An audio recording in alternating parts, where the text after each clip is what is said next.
Could Lewis Ferguson surpass his uncle and his daddy? We're going to find out over the summer transfer window, because it is speculated that he could be on the move, and Napoli are currently leading the way with a rumoured £15 million transfer value. Welcome back, guys, to Fog Entertainment for your daily Scottish football roundup show, and let's talk about Lewis Ferguson, a guy that when he played for Aberdeen, a lot of Rangers fans were saying he wasn't good enough for Rangers. They didn't want him at Rangers. And I think now we can see in the year and a bit that he's been away that is just clearly not the case. I think Rangers should have paid the money while they had the opportunity. I think that one has got away from them. We're now seeing Lewis Ferguson do big things in Italy. He's become a key player for Bologna, who they're not just a relegation threatened side. Bologna are a decent Serie A team. You know, they're like a team you'd expect to be comfortably mid-table. And he's attracting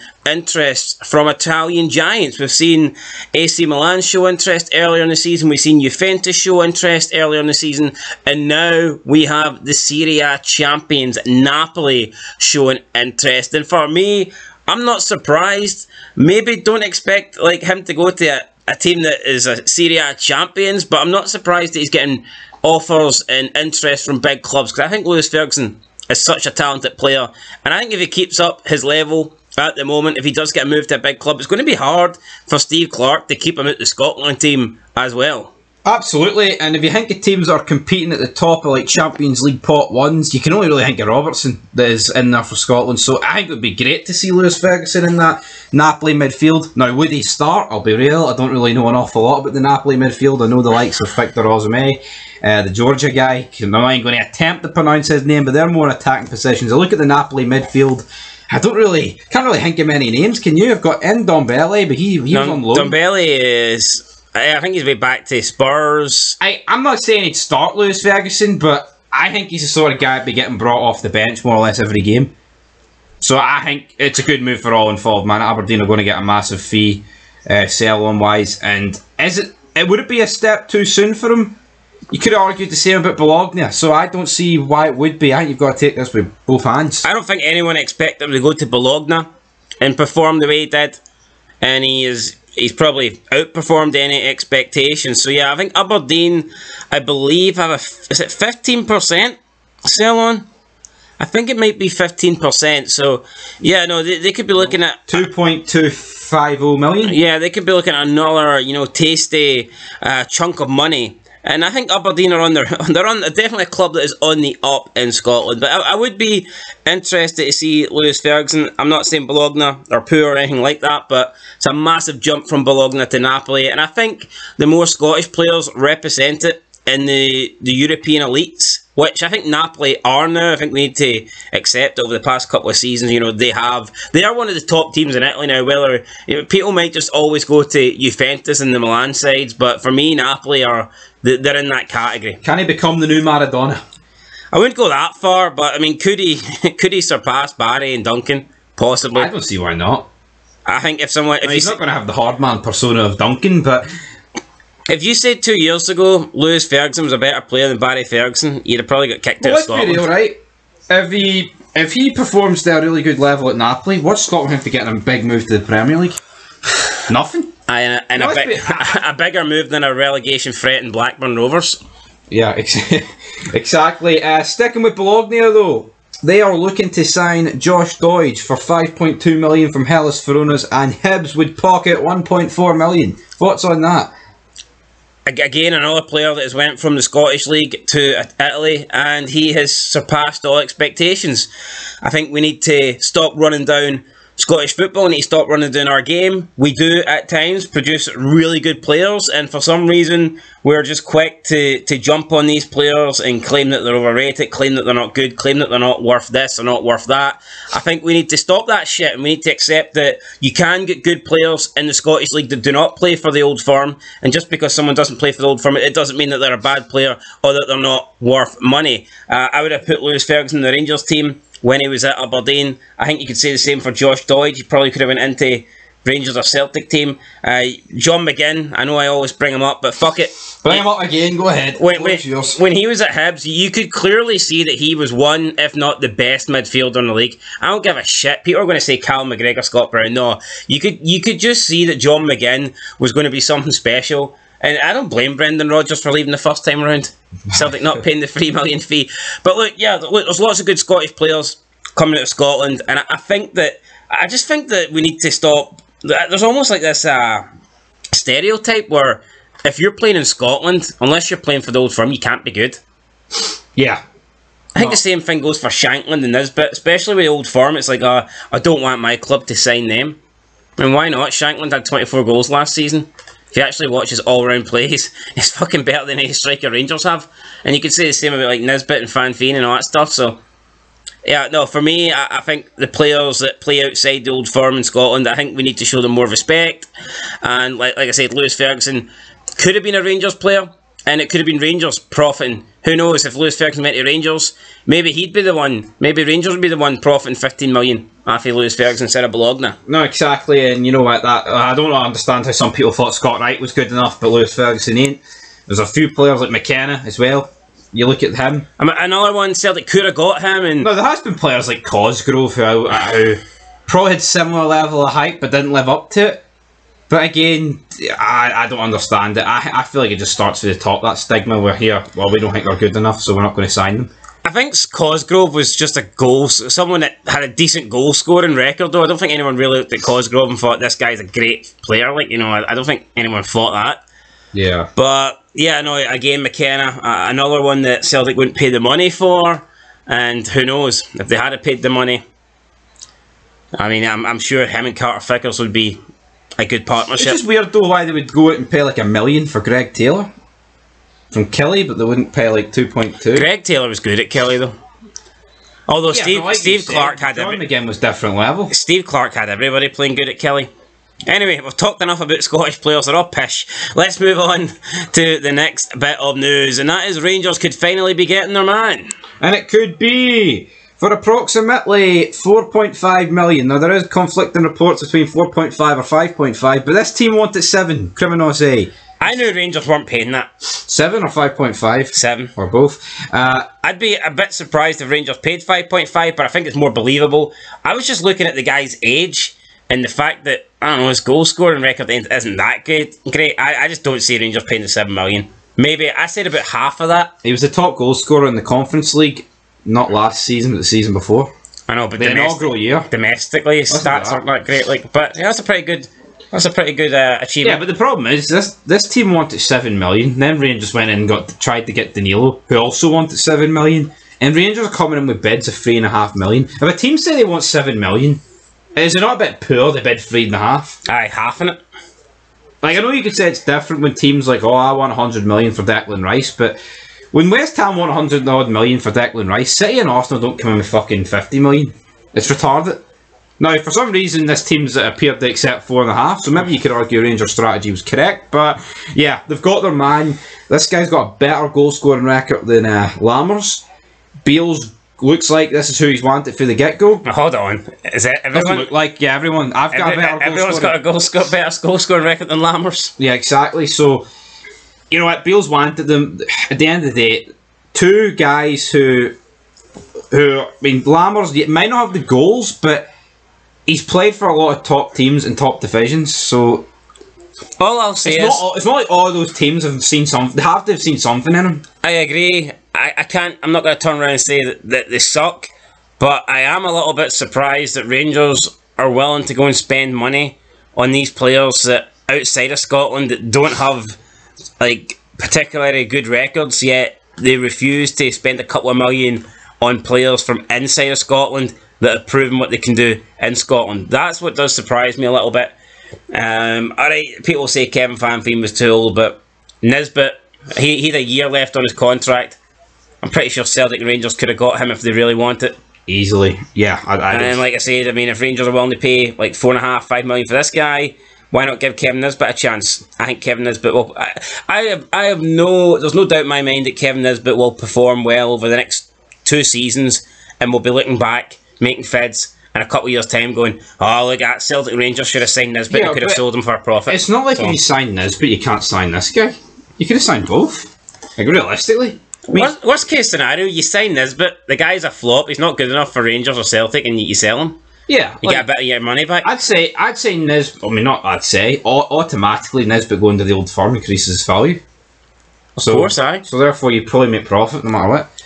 You look at Rangers, Roof, need to get rid of him, they probably will get rid of him. Cholak, looks like he could be at the door. So it's not like you bring Nisbet in, it's like, oh, we've got all these strikers. Morelos away. Look, people can claim that all those strikers which you mentioned aren't better than the strikers Rangers have, but if you look at the goal scoring tables, it doesn't really lie. There's a reason why Rangers didn't have a goal scorer at the top of the charts.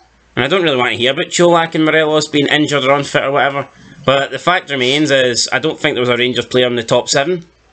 Yeah. And that's not good enough for Rangers. No, it's not. If they want to, how can you win the league and not have your top goal scorer be among the top 5? No, exactly, you're right. I mean, you had your Kyogos, Shankland, Van Veen, Duke, Miovski. I believe there was somebody else. And then it was Cholak. I'm trying to think who it was. What might be, was Nisbet ahead of Cholak? Not entirely sure. No, but Nisbet wasn't, no. But there was some, I'm pretty sure there was somebody else. Was I a Celtic player? Could have been. Could have been. Anyway, we'll move on. Let's talk about Aaron Moy. He's a Celtic player, or at least should I say he was a Celtic player. He's not a Celtic player anymore, he's retired. He was, yeah, that's him away, retiring at the age of 32. He was 32, I've already gave my thoughts on it. I feel like it's a weird one, far too young, but then again, he did spend a lot of years in the Chinese Super League. He's made his money and he's just won a treble, so you know what, I can see why he's done it. Moy's a strange one for me. Although last year it looked like every game he played, apart for like 2 months of the season, was a testimonial. Outside the boot passes and nothing. Moy at his best last season, no word of a lie, looked like the best player in the league, hands down. But Moy at his worst looked like a player that wouldn't even get in the championship, Scottish Championship. And I'm not even taking the piss. That game he had against Rangers, I don't know how he didn't get more criticism for that game. He was fucked, and I know probably because Celtic won it. But if Celtic didn't win that 3-2 game, surely he would have come under more criticism because he was god awful in that. No, you're right. He was fucking abysmal. Anyway, enjoy your life, Moy. Hopefully there's nothing serious that is making him retire.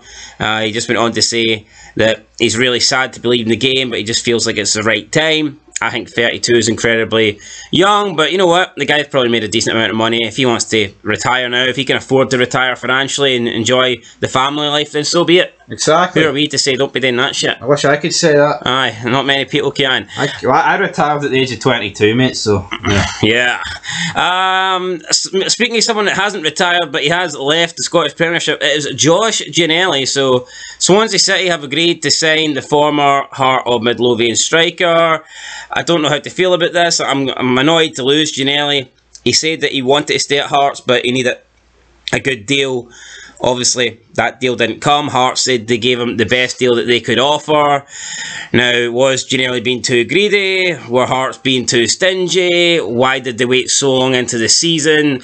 I think as soon as this got past like February and March, and Ginelli was making statements back then about how he wants to stay, but the deal needs to be right. When I heard that back then, I was thinking, this ain't going to happen. He's going to leave. If they were going to get him signed up, they would have done it no later than January.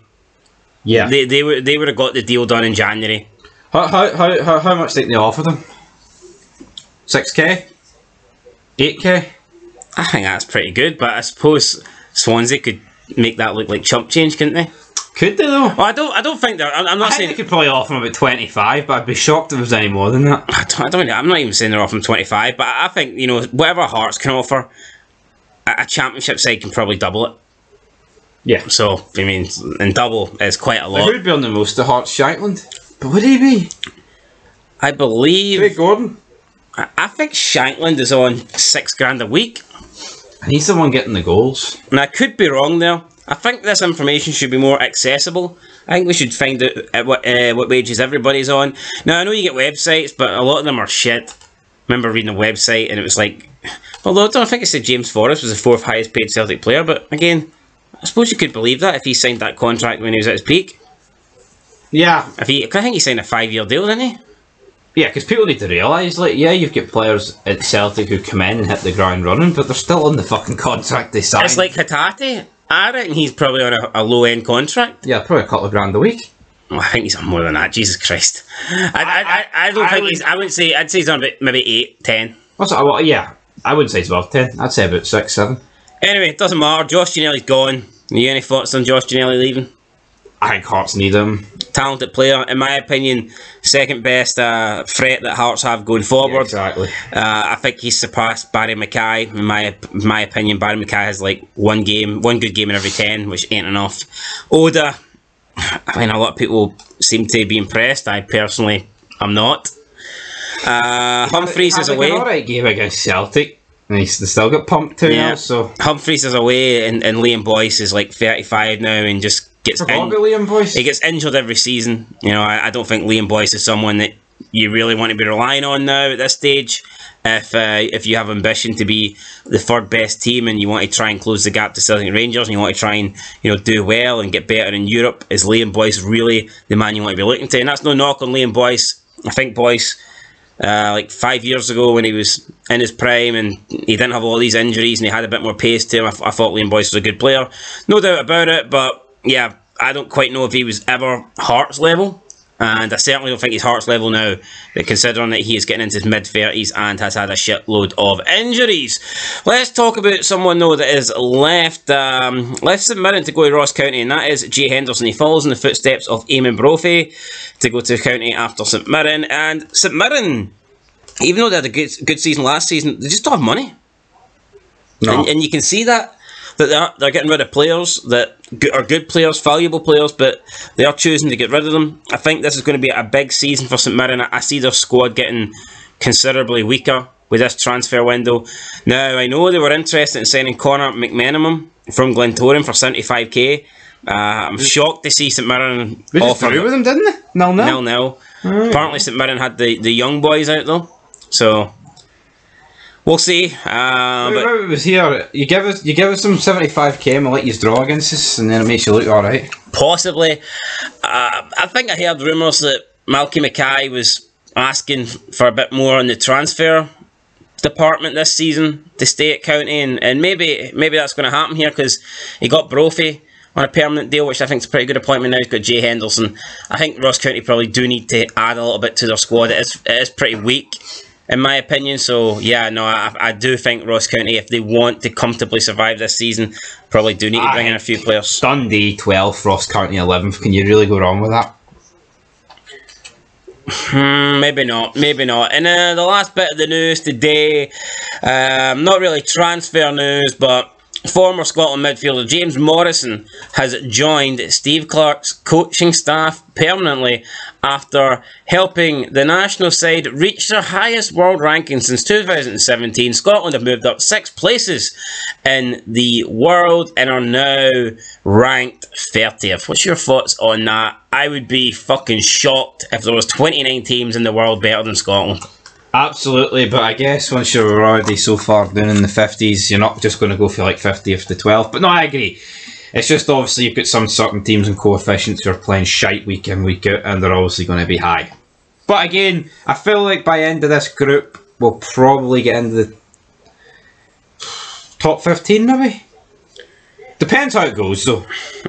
Like, I mean, I think it relies a lot on obviously what happens. No shit, but I mean, with 2 games that we should be winning, no matter what, against Cyprus and what's the other team? Georgia. Yeah, home in Norway, I think we'll win.